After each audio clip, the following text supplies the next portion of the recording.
I interview a whole lot of people, and one amazing lady is sitting across from me now, Cynthia Bathurst, who founded an organization called Safe Humane Chicago. I don't believe there's an organization like it in America. Tell me about Safe Humane Chicago. Wow, thank you, Steve. Thanks for having me, and thanks for promoting Safe Humane Chicago. I couldn't be more proud of an organization whose mission is to create safer and more humane communities by inspiring positive relationships between people and animals. We do it with at-risk kids, at-risk dogs, at-risk veterans, at-risk communities, and then all of us being ambassadors for safe, humane communities. Well, there's a book out called A Rough Road Home, The Court Case Dogs of Chicago. And I say the name of the book, yes, to promote the book. It's a beautiful, giant coffee table book, but also because the book is all about at least a part of what Safe Humane does. So when I say court case dogs, what am I talking about? You're talking about dogs whose previous owners were abusive, neglectful criminals. These dogs have done the time, but not the crime. So these are dogs that belong to bad people, or at least reckless dog owners at the very least. Right. But due to not only Chicago, but cities across America, which is the thing, due to these ordinances, the dogs have to stay at the facility. They're often pit bull type dogs. And you say, well, they've not done anything wrong. Let's get them out of there. That's right. These are dogs that usually by state law are kept in those places or not.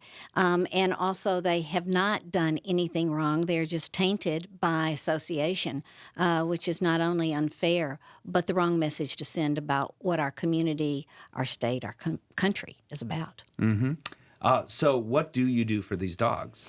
What we do is use the laws or help change the laws to ensure that we can evaluate the dogs, assess them really, once they've become the property of the city. And in the meantime, we can exercise them. And then we put them into manners classes. We put them into play groups. We connect them with all kinds of people. They're sort of the core of a lot of our programming.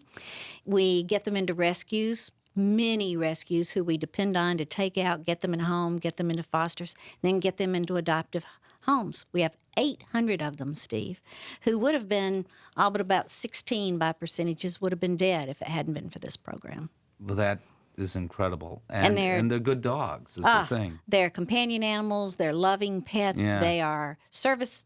There's a couple service dogs. There's therapy dogs. There are ambassador dogs and just plain good community members. Yeah, I mean, previous to this organization, Safe Humane Chicago, these dogs languished at a shelter. They were ultimately euthanized for the most part. Right. And you've gotten them out of there, and they've not done anything wrong. It's just the law is it was kind of a squishy area. Right. You know, as to what to do with these dogs. And now you've found a solution for that. It's all documented in Yes, the book. it is. Yeah, A Rough Road Home, The Court Case Dogs of Chicago. But Safe Humane Chicago, I have said that name, Safe Humane Chicago. Yes. It should be more than just Chicago. I mean, this can be replicated anywhere. Yes, it can be, whether it's particular programs or using the court case dogs, who used to be evidence dogs, as the core of something that makes our community safer and therefore more humane. So that's exactly right. There's not a community that couldn't benefit from these programs, and we'd love to help them.